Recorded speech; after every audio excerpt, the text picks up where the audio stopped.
Hello and welcome to Risk at Work, Risk Connect's educational web series. I'm Scott Fenstermaker. I'm the VP of Digital Marketing. Today we're talking about lessons learned from implementations in both public and private sector.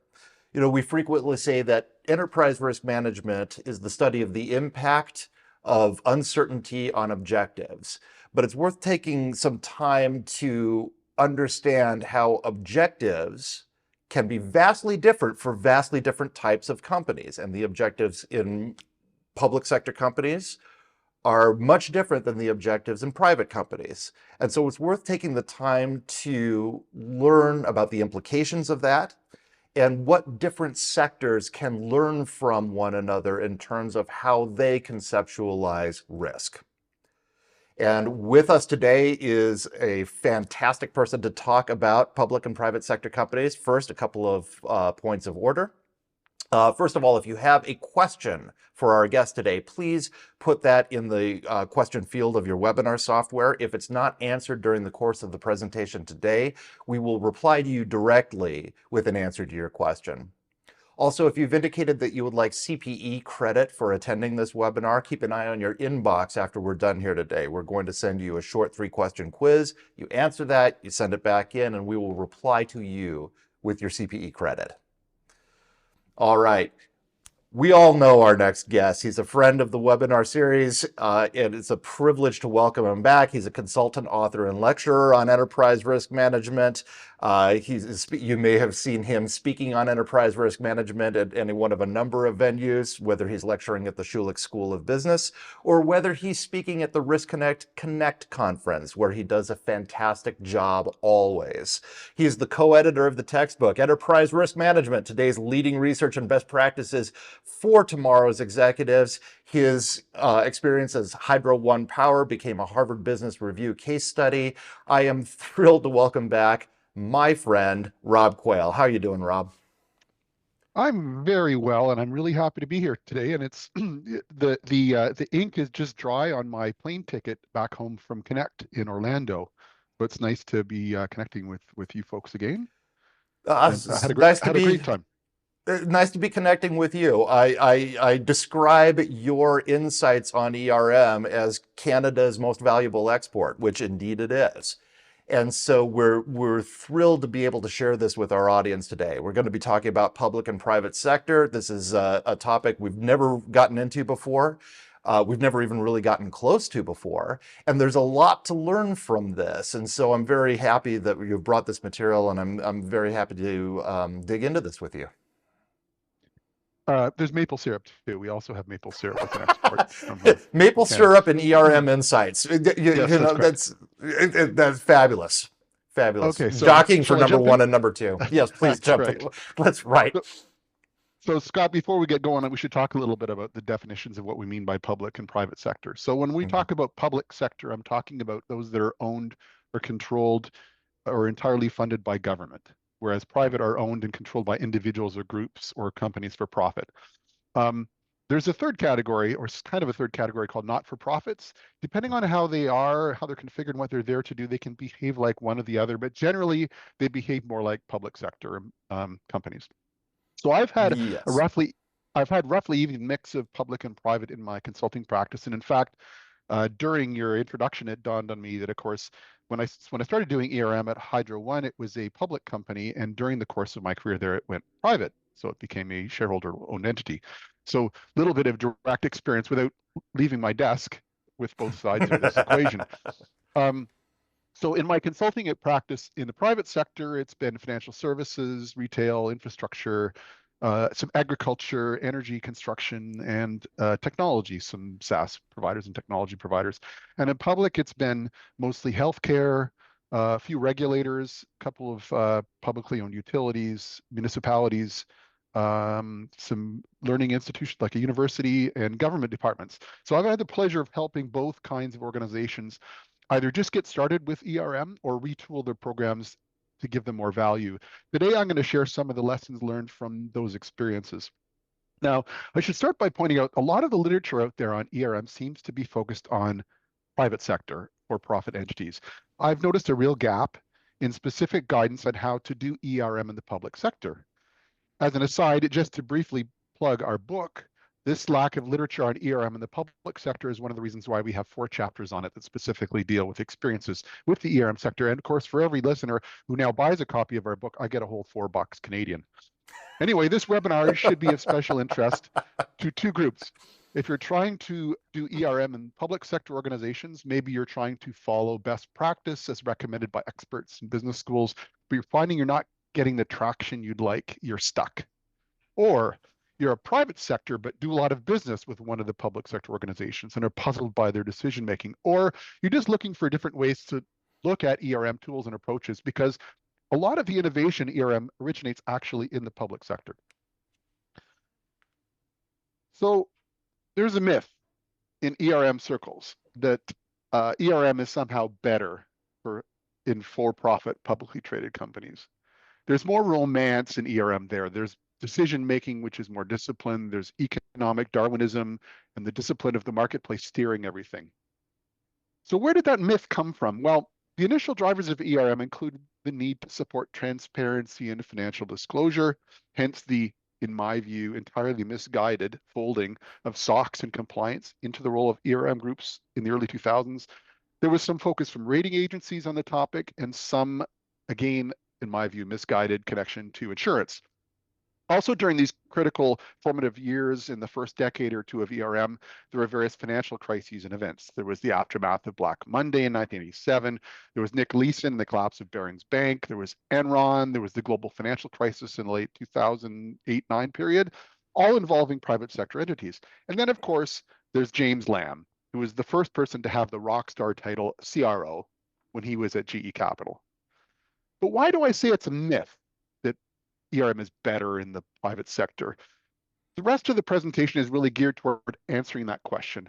What's different in terms of drivers across private and public sectors, and what are the implications for ERM?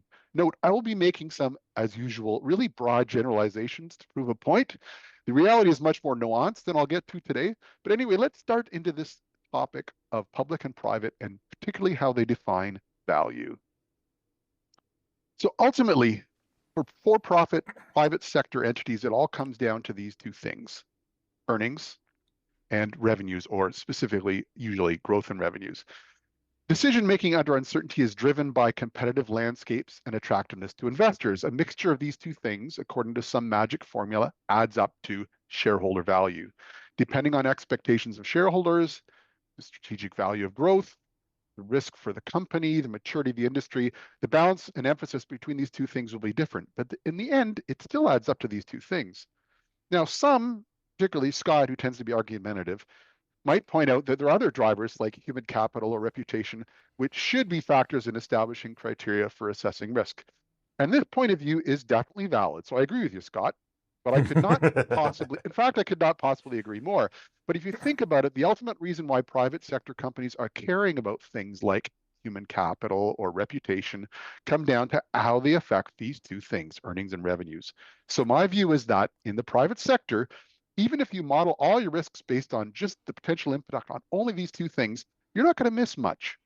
And in fact, often the highest order expression of risk appetite from a strategy lens lies in the balance between these 2 things. When it comes down to crunch time, which of these are we more protective of? Are we more protective of our earnings or of our growth in revenues? Now, I'll admit sometimes it seems to be a bit more complicated. Let me give you an example. I have a client, a private sector client, who usually has a very low appetite for risk to earnings, but they're in the process of making a huge capital investment in an area for which, due to the way the market and regulations work, there's currently no real mechanism for those investments to become profitable. So that might at first seem like there's some other driver other than financial. But when you peel back the onion with this company, and you soon realize they're doing this because they believe that decarbonization in their sector will cause changes to the market or regulations, and that will produce a mechanism for them to profit from these investments. So in the end, it's still about opportunity for earnings, however uncertain. Now let's talk about the public sector. Even in the simplest of public sector organizations, there are simply many more independent from one another kinds of value drivers. Their existence isn't the result of some simple overarching driver such as value to shareholders. There needs to be some public or social acceptance that what they do is something that's needed.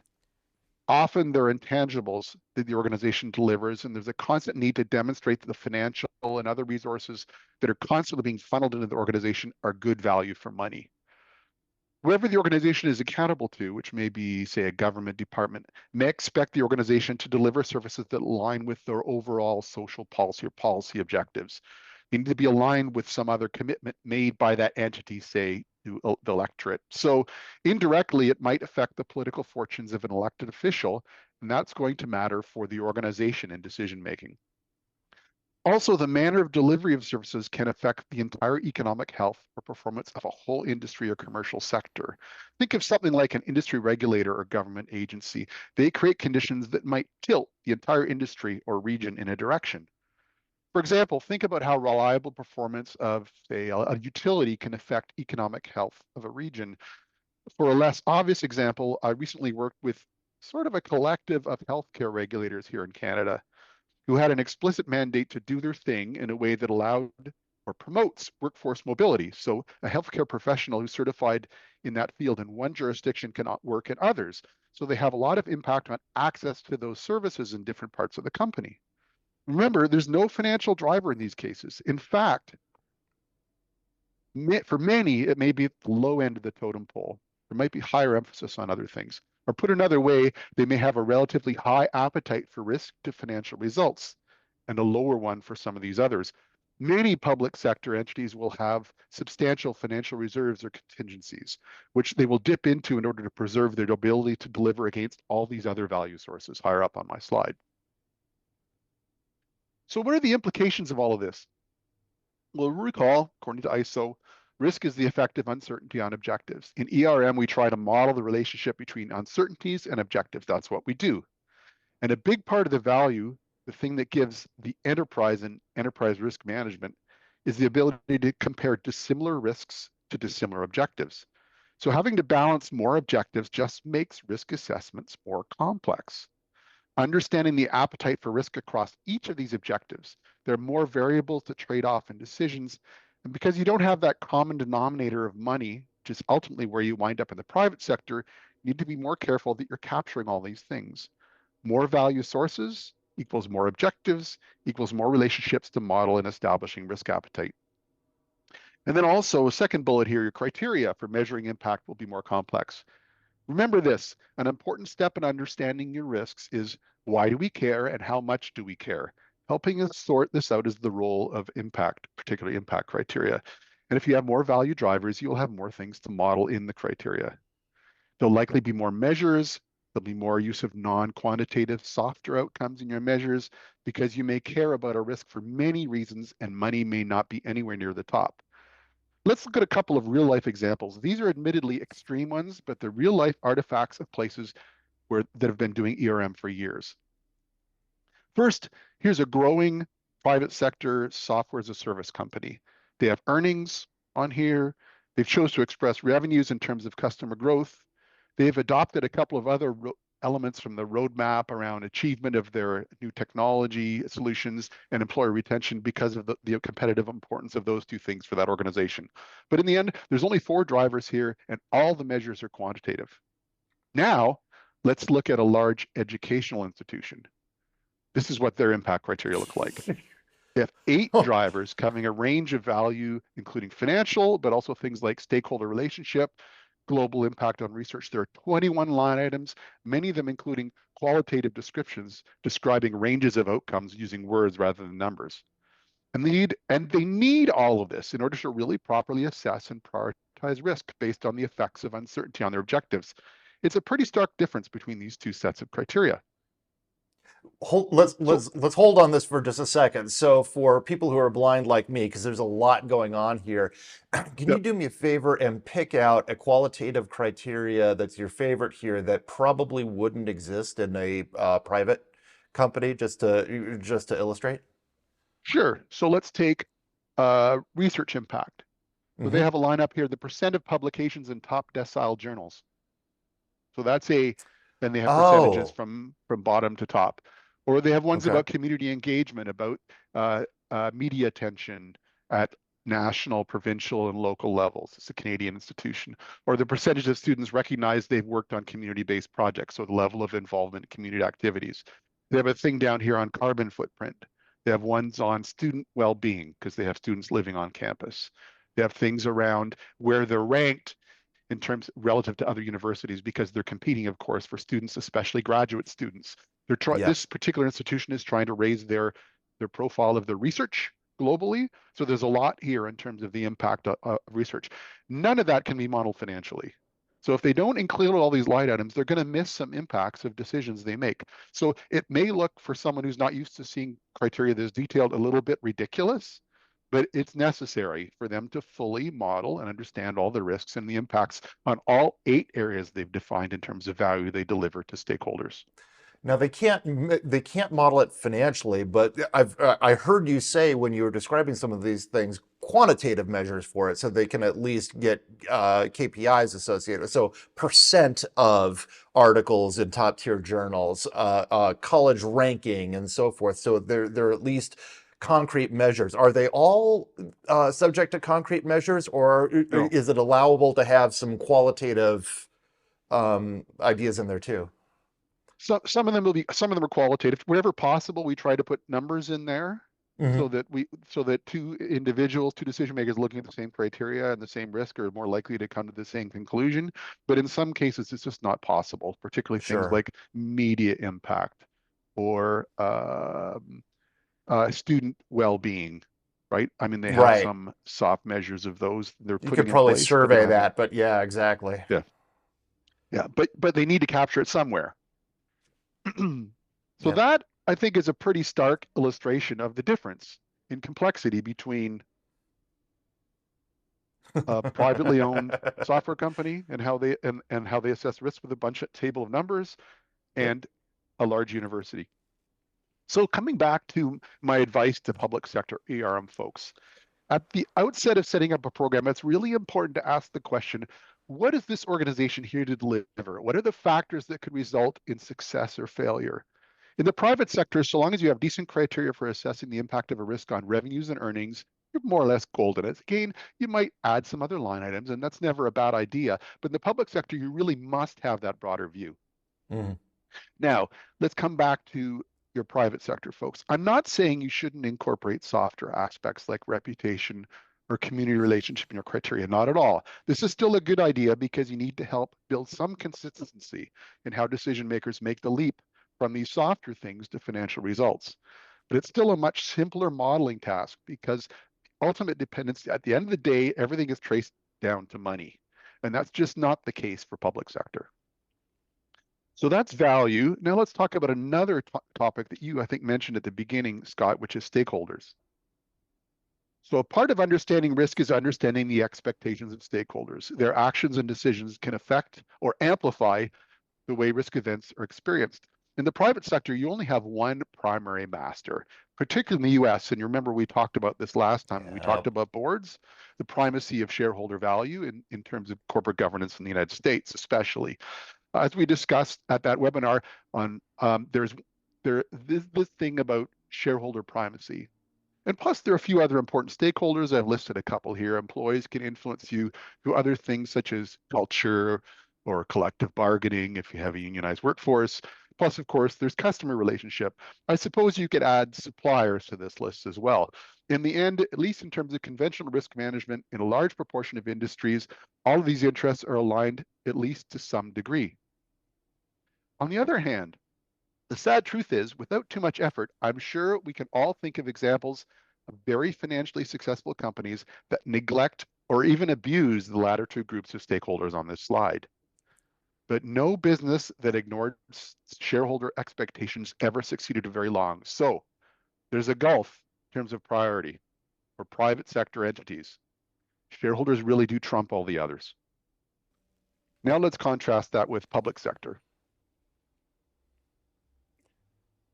Anything that has the potential to disrupt these shareholders, these stakeholders, has the potential to disrupt you. Just watch what happens when government-owned organizations do something that winds up embarrassing their owners. or entities in areas where their activities can be a lever for government to affect public policy. I came from a public electric utility, as I mentioned before. Up until recently, their sole shareholder was the provincial government of Ontario, province of Ontario. And the fact is, governments can't seem to resist the temptation to use their public utilities to further other public policy aims in areas like regional and commercial development, social equity, maybe rural poverty, environmental sustainability. In fact, for many public sector entities, their role specifically is to act as an intermediary between the interests of these stakeholders. So, for example, a regulator's role could be thought of as to reconcile the difference in interests between an industry's participants and the public, or to balance the interests across community groups, pull money from one stakeholder to further the interest of another, or to put in ERM language, trade off one risk against another. I've personally met executives in public organizations who go so far as to tell me they see all these stakeholders as their masters with equal consideration given to their interests of all these groups. Compare that with the previous slide, where there was this huge gap between shareholders and all the others in terms of priority. So there are many implications of this for ERM, and let me just highlight only two. The first is there's more potential for discontinuity, a gray or a black swan, because one or more stakeholder has an event or an abrupt about face in policy position or goals, or something happens behind the veil of one of these stakeholders. In the public sector, a shock to one of your stakeholders is going to be a shock to you. As I said, there's also not necessarily a natural alignment between these interests and the stakeholders. In fact, it may be your job to deal with those misalignments. So a much bigger part of both defining risk appetite and identifying risks for your universe in the public sector is stakeholder analysis. With most of my public sector clients, when we're defining risk appetite, it's worthwhile to explore differences in appetite to risk to relationships across these different stakeholders. So for example, last year I helped an industrial sector regulator define their risk appetite. And we spent a lot of time on this question of appetite to risks across stakeholder groups. They concluded they have stark differences in their appetite for risk to relationship with businesses they regulate, other adjacent regulators in their sector, the government, actually different levels of government, different community groups whose activities are affected by them, and the general public that they're there to protect. And they found that conversation to unpeel appetite across stakeholder sectors really useful, both amongst their executive team, and what got really interesting was their board of directors, because the board included representatives of all these stakeholder groups. And again, with sometimes conflicting interests. So there was a ton of learning for them at the executive level and also with the board in discussing through and segmenting their stakeholders and understanding the differences in appetite for risk to those relationships. Now let's talk about accountability. In this case, I'm just talking about external accountability, so regulatory compliance, risk, and disclosure. My experience is that generally private sector companies have what we might call a non-zero tolerance for regulatory non-compliance. In some corporate cultures, anything that's not prescribed by legislation can be fair game. It's a bit like a hockey game. So long as I don't draw a penalty and we score goals, we win. Same thing with external disclosures. There are prescribed limits and organizations are aware of them and will manage strictly within that envelope and definitely will not go beyond those requirements. Now let's talk about the public sector. Public sector organizations are much more averse to non-compliance or even having the mere appearance of any tolerance for non-compliance. Many public sector entities exist because of regulation. They owe their existence to some law or regulation someplace. So there's just a more strategically intimate relationship with regulation in the public sector than there is in the private sector. And public sector organizations are also much more permeable than private companies when it comes to disclosures. Depending on the laws of the land, for many public organizations, pretty much any record or artifact from any conversation or activity can be discoverable by a variety of stakeholders. So what does all this mean in terms of ERM? Because they are more permeable and subject to so many masters/stakeholders, Public sector entities need to be able to demonstrate prudence in their decision making much more than private sector. In my experience, they are much happier than private companies to go through carefully designed, well-designed risk management type processes. They want good, reproducible models based on accepted best practices. They want participation in these processes so they don't miss anything important. So they want lots of people with different roles in the organization at the table and can so that they can, with their hand on their heart, say that their decision making is aligned with their mandate, their mission and values, and includes careful consideration of regulation. Private sector companies are in much more of a hurry just to get to an answer. I should add, all this transparency can create its own set of problems. And this is my second bullet here. Sometimes, with some organizations I've worked for in the public sector, there may be a concern about things like working papers and interview notes, etc. And you need to make sure you understand to what extent this is a concern of your executive. And this is something when I start to work with a public sector client of mine, is I'll try and get my head around how careful they are about working papers and that kind of thing. Again, because there may be a reluctance to write it all down. Okay, let's talk about allocation of resources now. So what do we do in ERM? Ultimately, it's all about prioritization, right? We want decision makers to engage in conversations about what might happen and how it might affect the achievement of our goals. Then we want them to use what they learn in those conversations to focus resources in areas where they can most efficiently manage risk in accordance with their risk appetite, right? Sound familiar? If we aren't affecting resource allocation, we're adding no value. I'll say that again. If any of us who do enterprise risk management aren't affecting resource allocation, we are adding zero value. In the private sector, normally these decisions are purely financial. We figure out the value of risk avoidance, given our appetite for risk. We apply some kind of formula to come up with the right financial answer. Really, it comes back to our first slide about value, earnings and revenues.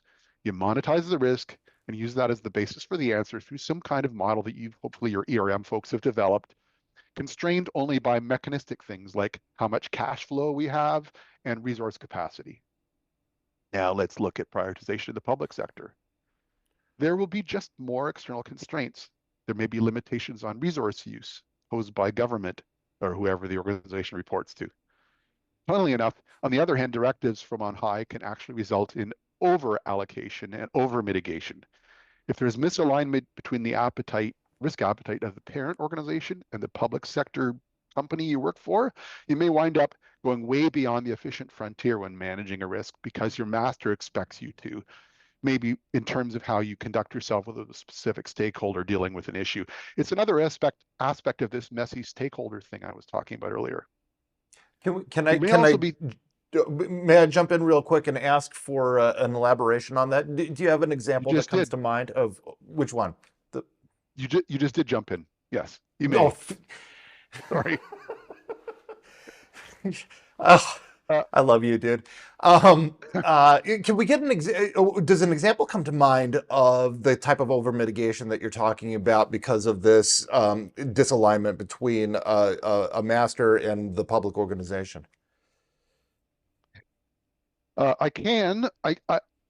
I'm a little careful about going into extensive detail about this stuff Sure, because, but um, let's say from my own experience with a public utility, where government was particularly attuned to, say, a specific stakeholder, like a community group or a sure. population within the community, and they might uh, expect their utility to go way beyond what makes strategic sense in order to protect the relationship between the utility and that particular stakeholder.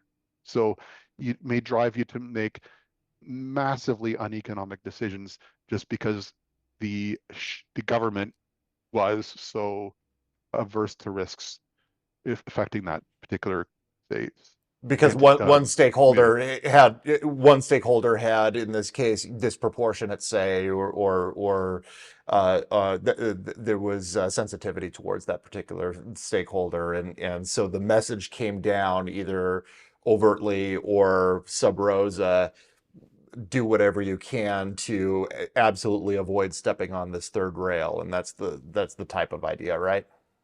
Yep, anybody who's worked in senior levels at for a public service organization right now is snickering at this conversation because they've been there, because that is something that happens. Um, there might be, coming back to constraints, there may be things like public sector salary restrictions, which can be Mhm. a source of risk because it makes it tough to attract and retain people if you're not competitive, but also can be a problem in terms of mitigating other risks effectively because you just can't get the right people in the right roles at the time to deal with them.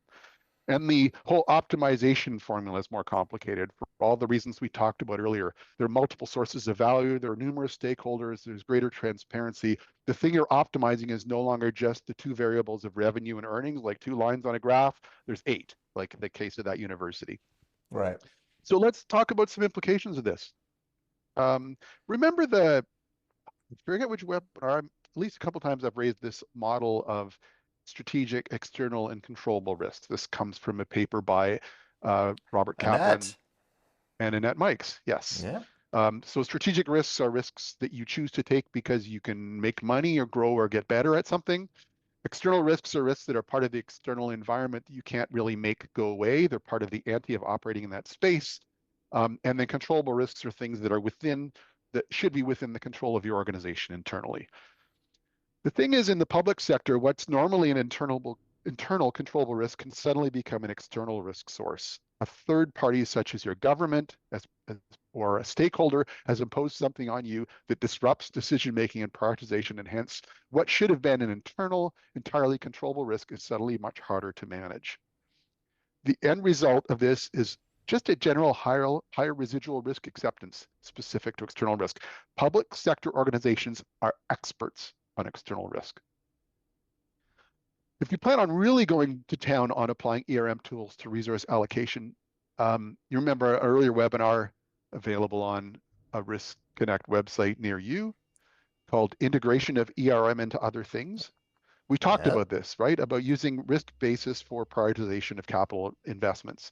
So if you want to get a large population of planners and decision makers to direct resources on a risk basis, you're going to have to tackle the challenge of how to describe degrees of risk exposure for impacts that are hard to quantify, including, once again, stakeholder expectations. And that references back again to the university example I talked about before. You're going to have to really build up capability and comfort in assessing those kinds of risks. What might upset the community and how much? How are we going to optimize expenditures for that? More people need to have deep capability in modeling soft risks. And Scott, I'm duty bound to never, ever do one of these webinars without mentioning risk workshops. The Yes. best way to get people comfortable with applying qualitative tools to hard dollars and cents resource allocation decisions is through practice. And the best way to practice this kind of risk assessment, where everyone builds shared understanding of all the nuances of these decisions, is to get them in a damn room together and take them through a process, a risk workshop. While we're digressing here just a second, let me stay on the topic of normally internal risks becoming external in the context of public companies. So just to make sure that I'm conceiving that correctly, is that, for example, a prerogative that might normally be the purview of a company, like how much they invest in cybersecurity, for example, now because of the heavy regulation becomes the purview of the regulators. Is that what we're talking about, or where public power companies put facilities becomes the purview of the community groups who are adjacent to that land? Are these the kind of phenomena we're talking about when you say that normally internal risks become external in this context? It's yes, and it's a it's the whole multiplicity of stakeholders and their impact on decision making. So I'm reminded of a conversation I had. I was probably in my 20s with so uh, a large, uh, very large nuclear generation facility had gone live within the last 2 or 3 years, and I happened to be meeting with the general manager of that facility. So he was in the end, functionally responsible for one of the most expensive assets ever built by people, like a hugely multi-billion-dollar facility, very, very complex, lots of technology. And he listed for me all the stakeholders he's accountable to: community Okay. groups, unions, multiple regulators, government, that kind of thing. And how few degrees of freedom he actually had it as a decision maker because of all those constraints. So what should normally be choices about, where I invest money, how I prioritize investment, what kind of people I'm going to have in what roles, how they're going to manage their days, all those kinds of things. All that decision making you'd normally have if you ran, a normal company, had all been taken away from him effectively by those stakeholders. So that's the most extreme example of internal risks becoming external. Fabulous. Fabulous. Fabulous. So, got a couple of summary slides here. First of all, value is harder to define, measure, and predict. Stakeholders are usually more critical to the process, and there's more public visibility and permeability. So all this whole thing about risk appetite, it's just more complex in the public sector. And there are implications for how you model risk, how you build criteria, and I again showed you a pretty good example of that, and how decision making needs to work. There's more risk aversion, downside aversion in public sector organizations. Elected officials may or may not escape the consequences, but the chief administrator won't escape the negative consequences of a downside event. So therefore, public sector executives can be very easy to sell on ERM. Risk is a big part of their world. As we said, often there are fewer degrees of freedom in the risk response, so there needs to be some more creativity in terms of how we're going to manage these risks. And then there's this whole question of transparency. In the end, anything you do might wind up in the media. So, last slide, last bits of advice for the folks in the private sector. ERM is just more complicated in the public sector, but that also means there's more opportunity to add value, more ways to show benefits. So much of the really cool stuff I encountered ERM is happening in public entities, and that's purely of necessity. So if you've been listening to this whole thing and thinking, boy, I'm glad I don't work for a government-owned entity, because I work for a for-profit entity. Remember, keep your eyes on the things that are happening amongst your brothers and sisters in the public sector, because they are probably developing some cool stuff out of necessity. And a lot of that involves bringing people together, more people looking after the myriad of different value drivers and stakeholders. Whether you're doing ERM in the public or private sector, it's important to take your time and show value to decision makers. And in the end, ERM in the public sector is more complex, models are harder, but the general risk aversion awareness in the public sector can make it a better sale. It's easier. So keep an eye on what those folks are doing in that area of ERM, because there are things they're dealing with that can help you be more effective. Does that Ended. does that seem just that ERM professionals generally in the public sector are getting a better workout at ERM itself? Just the complexity of it hones the professional acumen and leads to innovation. Is that kind of the point there? Innovation in the areas of, particularly in the tough to model areas. Okay. Um, if you flash back in your mind to that impact criteria set from that software company, everything Yes. there was quantifiable. Everything there was in terms of numbers. So there, that creates an opportunity to build more sophisticated risk models about impacts of those things. You can collect data. Those are all KPI type measures. You can Sure. look at historical numbers and try and draw association between cause and effect. So there's room for that's pretty much impossible to do if so many of your criteria are qualitative. Like out of necessity, you have to be like in the example of that university I talked about. Right. Student life, Yeah, student yeah, yeah, I got it. yeah, yeah. You in your closing remarks, you talked about we should be keeping our eye on what's going on in the public sector for this reason. are there, we're going to have in our audience a mix of public sector, private sector, and companies that interact with one another, right? So are there lessons that uh, private entities should be learning from public entities related to risk management and the other way around? Um, yeah, probably. I think, and this, I think we did a session on a while back where we talked about your first 100 days, getting started with ERM and the steps to take. Hmm. And we talked about understanding, really understanding the drivers and challenges that are being faced by decision makers in your organization. Hmm. So who are the cool kids? Who are the smart decision makers dealing with big messy problems? And how can a better understanding of risk help whatever it is they run better Right. and focusing on that? So I encounter it all the time when I start working with a new client, regardless of what sector they're in. They Somebody's gotten a new job. It's to set up a risk management function, enterprise risk management function in the organization. And so they figure, well, I better start, building a risk register, and I better start, getting reporting to the board in place. Sure. Don't be in such a hurry to do that, right?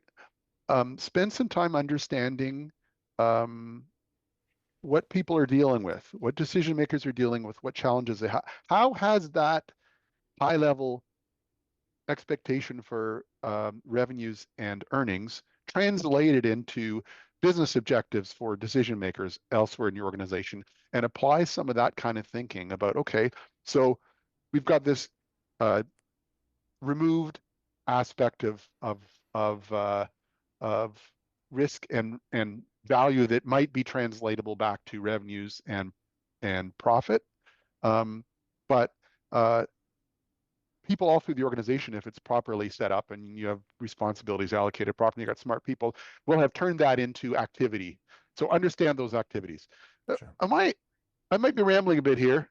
No, no, no, no, no. Okay. I'm curious about the cross-pollinization of these things. An example that comes to mind, we've talked generally about risk management and what it has to do with short-term thinking versus long-term thinking in corporate planning, right?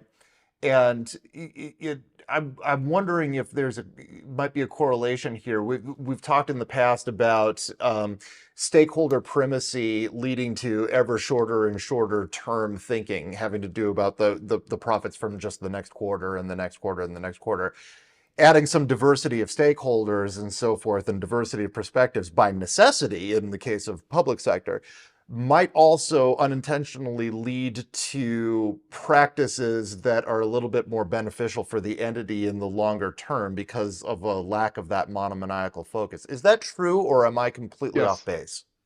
Yes. So I can't remember which example it was, whether it was the one I shared with you about that software company and their impact criteria. But Hmm. somebody I worked with in that sector recently um, deliberately dealt with that by making sure they had short and long-term criteria for impacts of risks on revenues and earnings.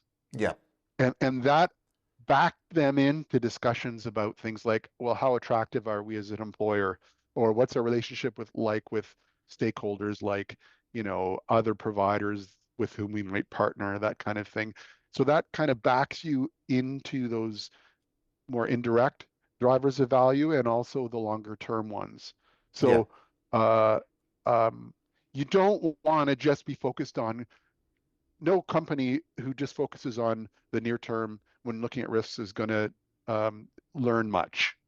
It's when you raise your gaze a bit and start to model these longer term things that you start to really get light bulbs coming on, and you start to get rooms for people in a workshop coming to a new shared understanding of a risk and how they should be handling it.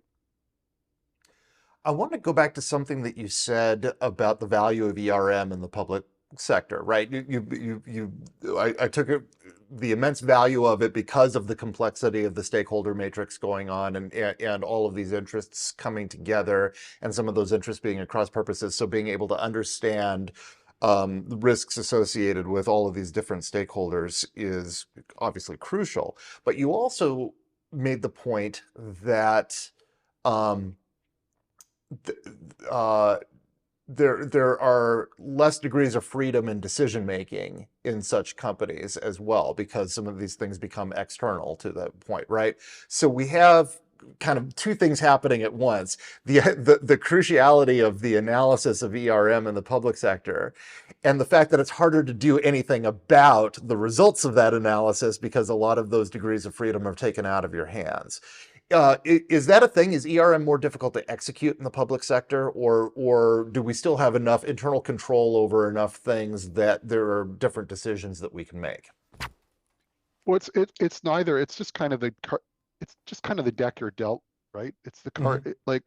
Um, it's it if you're. I mean, this is one of the things that I've seen when I've worked with people, executives, like middle and senior decision makers who come from private sector and get gigs in public sector agencies, Hmm. is they're often shocked at how little, how much more difficult it can be to figure out how to deal with what you should be a controllable risk. So, but I mean, Interesting. we come back to sort of bow tie thinking. First of all, I think it's important to, if you're really dealing with a external risk which is grave, is to make sure that the entity is doing all it can to make sure that the decision maker understands the implications of their choice, right? Okay. So Yeah. so a good public sector large entity will have a good government relations function who does a good job making sure that the advisors to the decision makers have all the data and know what they need to know to make good choices. And the other point is, of course, being prepared for it should it happen. The right-hand side of the bow tie, right? Hmm. Um, uh, mitigating its impact. So having conversations. So if this external party does this stupid thing to us that prevents us from managing this thing, how are we going to cope with that? Is a whole fertile area for exploration in a risk workshop when you're talking about those kinds of risks. So is it harder? I don't know. I think ERM is way more fun when it's difficult. Um, uh, right? So the, the this shouldn't be, I hopefully, a demotivating thing for folks who found themselves with a job doing enterprise risk management in a public entity because it's so complicated. It's way more fun when you have um, by necessity to innovate how you go about doing your stuff. And one of the examples of that is as you were raising the example of a what should be an internal risk that becomes external. No, you mentioned in the course of that answer the difficulties sometimes that people have moving from public to private sector or the other way around because of the differences in mentality. Is that the biggest place? Um, are there other places where such people might struggle? If I'm moving from public, I have a public sector job for a while in risk management. I moved to a private sector job. Is it just what am I going to struggle with when I get there? Having to do with mentality differences between the two. Do you know what I'm I, saying? I What? How am I yeah, going to and react? I have more exposure and experience with folks going from private to public than Private the to other way public? around. Okay. Yeah. Um, Think it's yeah. just going to be smooth Um, sailing. Oh, all I have to do is watch out for money. Well, that's no, that can't be right. It's right. but there's more degrees of freedom. There's probably perhaps more responsibility on the risk manager. There's probably what would be some of the other Th- implications? th- There's going to be, for the risk manager, there's going to be, moving from public to private, there's going to be less patience for process. So Gotcha. I would say Interesting. almost without exception, when I start working with a new client who's private sector, Hmm. it takes a lot more effort to get them interested in doing things like, let's define our risk appetite and then let's have an alignment workshop and let's They just list want it report online done. and let's build. They just want it done. Yeah, Got it. right. Um, and that, in a way, it's kind of a good thing because for the reasons we talked about, it's easier to get started because your development of criteria and appetite is just not as complex. Not I shouldn't say complex. It's not as it doesn't involve as much mind twisting as it does doing it for a public sector organization. So would it be fair to say then that one of the things that private sector risk managers could really stand to learn from the public sector is the patience for process for going Yes. through some of these things. Yes. The patience for process and the importance of understanding the real drivers of decision makers in the role. So if another thing you need to do, regardless of whether you're public or private, is partner with decision makers who run things. I talked about this a few minutes ago. Mhm. Um, and a critical step in that is understanding what is it actually that gets them out of bed at night and in the office, and what are the things that keep them up at night and make it harder to get up the next morning and come into the office. One of the aspects of public sector companies that I was thinking about as you were describing them is that they are probably closer to what we would call systemic risk than our private sector companies, with the possible exception of financial services. So when we talk about systemic risk, we talk about a risk wherein one event leads to failures throughout a network instantly, right? So the power is the one that immediately comes to mind as the easiest example, where one failure at a central node leads to lights going out all over the place. But it doesn't have to be a physical failure somewhere. The 2007-2008 financial crisis was also a systemic failure of a single type of financial security. But the systemic risk usually have to do with some kind of centralization that you can't avoid, right? So in utilities is obvious because you have to get your utility from the provider in that certain jurisdiction and so forth. But public sector companies deal with systemic, which is to say high stakes risks, I think to a greater frequency than do private sector companies. And I'm curious if there are any ramifications from that, like a change in mentality, maybe a leaning towards over mitigation, a sensitivity to complex compound risks that private sector companies don't have. Are there any ramifications from the proximity to systemic risks in public sector that we can analyze and learn from? Well, I think one of the comments I made earlier was because of the network of stakeholders that a public sector entity needs to satisfy. There's this whole thing about a shock to them is a shock to you. So any Mhm. disruption anywhere um, involving your stakeholders that's significant is going to affect you. So modeling all of that. Um, I'd have to think about this some more. I'm not sure I have a clean answer for you to this question about whether one or the other. I mean, I think it depends. I think there are private entities that are very much subject to disruption from systemic failures. Um, could be relatively minor disruption, could have a big effect. So I'm not sure I understand the assumption that's behind your question. Yeah, no, and that's probably a failure on my part. I was thinking about the correlation between public companies and things like utilities or public goods, right? So, the transport of vaccines and medication and its availability, or power, or utilities in general, and so Yeah. forth. But I may be assuming a public-private split that's not necessarily true there, but. It occurs to me that power companies have to be very conscientious about one area of their network affecting another, and not just Yes. problems in isolation. And I assume Well, that to be yeah. true elsewhere. A- Yeah. And often they're involved in delivering some kind of public good for which the private sector is depending. Hmm. So there's sensitivity there as well. Um, Exactly. so Uh, again, it comes down to, I mean, users, um, there'll be whole industries, there'll be in a case of utility, I mean, whole regions of North America that are dependent on you doing a good job, avoiding failure scenarios. Um, and I guess that triggers some of the risk aversion. The funny thing is that uh, in my history, so not to go into great detail about the history of electricity sector in Ontario, but there used to be a single vertically integrated utility called Ontario Hydro, which is where I, as a almost fresh out of university new grad, I got my first corporate gig. and then it was spun off, and the transmission distribution utility was spun off from the generation side, and that became known as Hydro One. Hmm. And the old Ontario Hydro operated a large fleet of nuclear generating stations, and um, for good reason, people who run nuke stations tend to have a low risk appetite, Hmm. Yeah, right? one would hope. Um, one would hope. So a big part of the marching orders that we got in setting up ERM at Hydro One after the demerger, after we pulled away from all those nuclear operators, is increase the comfort with risk taking, right?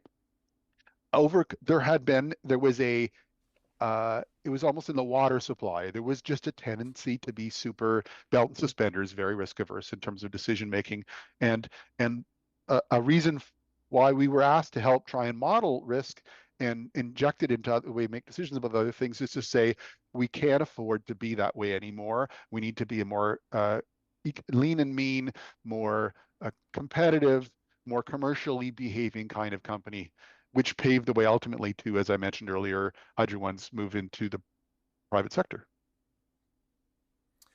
Um, Finally, we just have a couple of minutes here, but I did want to ask, one of the things that you think about when you think about public versus private is privatization, and that's enormous in the United States. You know, for decades, it's kind of a political cudgel here, having to do with an expedient solution is of something that you don't like as a public thing, is to say you're going to privatize it. Um, what are the um, what are the ramifications of companies that might move very quickly? You just mentioned Hydro One, but companies that might move very quickly from a public sector to a for-profit company, like almost overnight, given the fact that the risk dynamics are so different between the two. Well, I mean, one thing I think I can talk about this because it's well been well reported in the media. But even after Hydro One was privatized, the government of Ontario intervened and um, made some changes in executive management, that kind of thing, by order in council, by directly reaching and intervening. So uh, It was uh, private, but with scare quotes around it.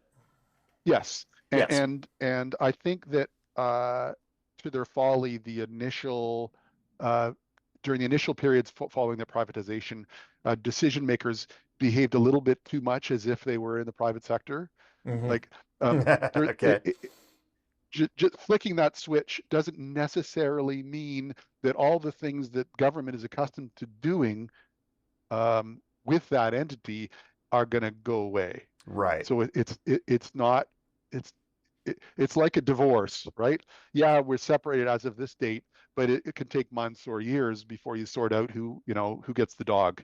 There's a bit of that kind of thing that needs to go on after the date of transition from public to private, and so I think it would be uh, it's valuable to make sure if you're in that situation, you're doing ERM in a recently privatized organization, to make sure that those kinds of risks are in your universe. Let's just leave it at that. Well, thank you very much, Rob. This has been a wide-ranging conversation, very interesting conversation on a topic that we haven't covered or even come anywhere close to yet, and was very interesting for me. And I hope that our audience picks up just as many insights. So I want to thank you, as always, for being here with us. I also want to note that this is going to be our last Risk at Work of 2024. We are closing out the year with our friend Rob, and we will be publishing our 2025 schedule at riskconnect.com coming up pretty soon, so please keep an eye out there. Subscribe to the Risk Connect newsletter if you haven't already. The Risk Connect newsletter is where you find out about the next installments of Risk at Work, who we're having, what they're speaking about, when it's going to be. So please make sure that our email is getting into your inbox so that you know about that. And I want to thank our audience for making this series so successful. This has been by far the most successful year in terms of registrations and attendance. We're thrilled that you find so much value out of the program. We can't wait to bring you more Risk at Work in 2025. I want to thank you very much for spending some time here with us today, as always. And we will see you in 2025 on our next installment of Risk at Work. Take care.